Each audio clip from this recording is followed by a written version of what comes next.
Selamat bertemu dalam renungan hari ini. Bapak, Ibu, Saudara, salam damai sejahtera dan kasih karunia dalam Yesus Kristus selalu. Haleluya. Yakob berbohong kepada ayahnya Ishak yang sudah tua. Dalam kebohongannya itu dia mengaku bahwa dirinya adalah Esau, kakaknya. Untuk menghindarkan diri dari kemarahan kakaknya, maka dia pergi ke Laban, pamannya di Urkastim.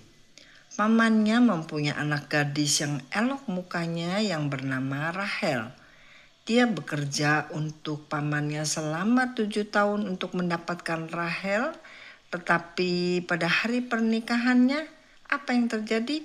Rahel telah diganti dengan Lia, kakaknya.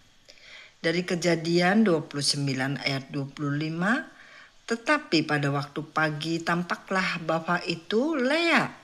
Lalu berkatalah Yakob kepada Laban, apakah yang kau perbuat terhadap aku ini?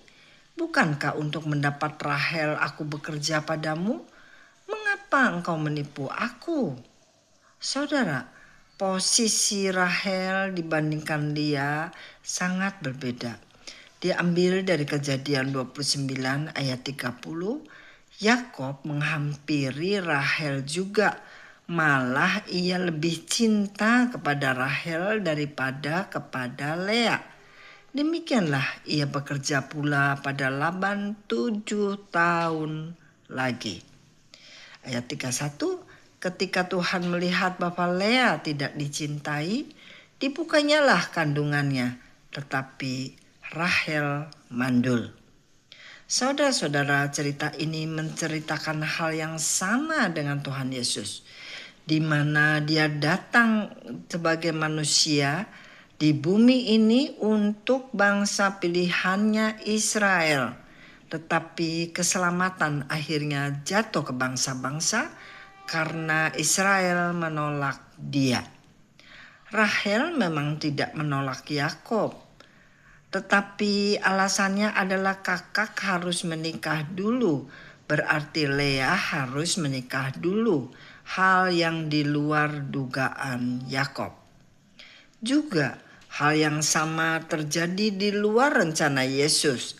Karena dia ditolak oleh Israel, maka keselamatan akhirnya harus jatuh dahulu ke bangsa-bangsa atau goyim atau perikop di Matius digambarkan oleh perempuan yang anaknya sedang kerasukan setan sebagai anjing.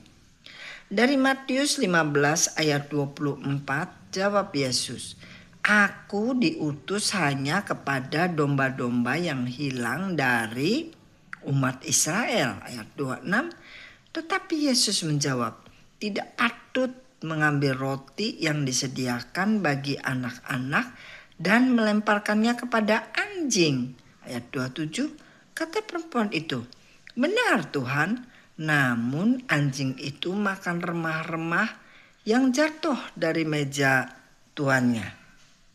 Kita sebagai orang gaim dahulu harusnya binasa, tetapi karena Tuhan mengeraskan hati bangsa Israel, maka keselamatan jatuh ke goyim, jatuh ke bangsa-bangsa. Terpujilah Tuhan atas kasih sayang dan belas kasihannya. Roma 11 ayat 11 mengatakan, maka aku bertanya, adakah mereka tersandung dan harus jatuh? Sekali-kali tidak, tetapi oleh pelanggaran mereka, keselamatan telah sampai kepada bangsa-bangsa lain supaya membuat mereka cemburu. Mereka di sini saudara-saudara adalah bangsa Israel. Bangsa-bangsa lain adalah goyim atau kita yang bukan bangsa Israel.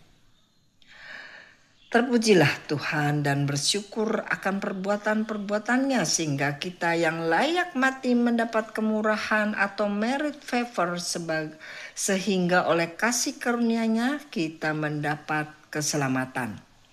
Bukan karena usaha atau perbuatan kita, tetapi mutlak karena kasih karunia Tuhan.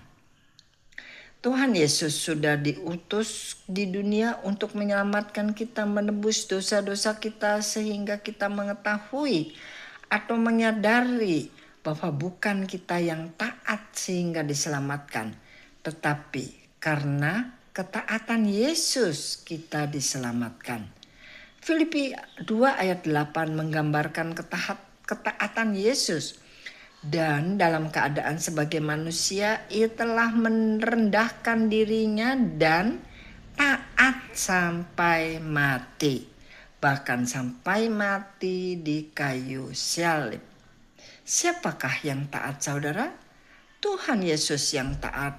Yang ketaatannya sampai mati, kesetiaannya juga sampai mati. Terima kasih Tuhan.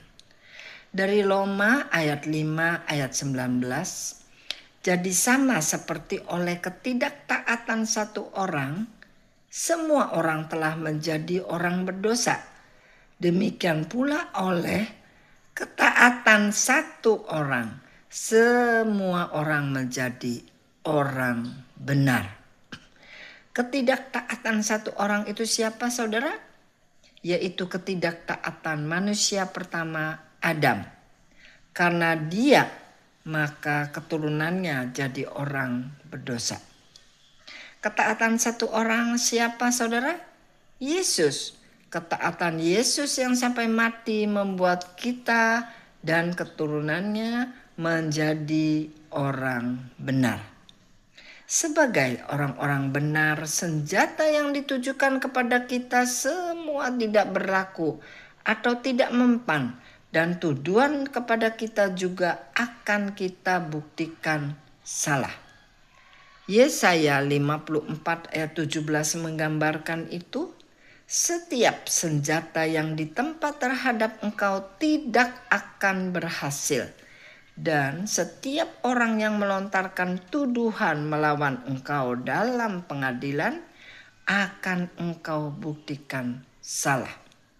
Inilah yang menjadi bagian hamba-hamba Tuhan dan kebenaran yang mereka terima daripadaku. Demikianlah firman Tuhan. Saudara, pertanyaannya, apakah kita hamba-hamba Tuhan? Ya.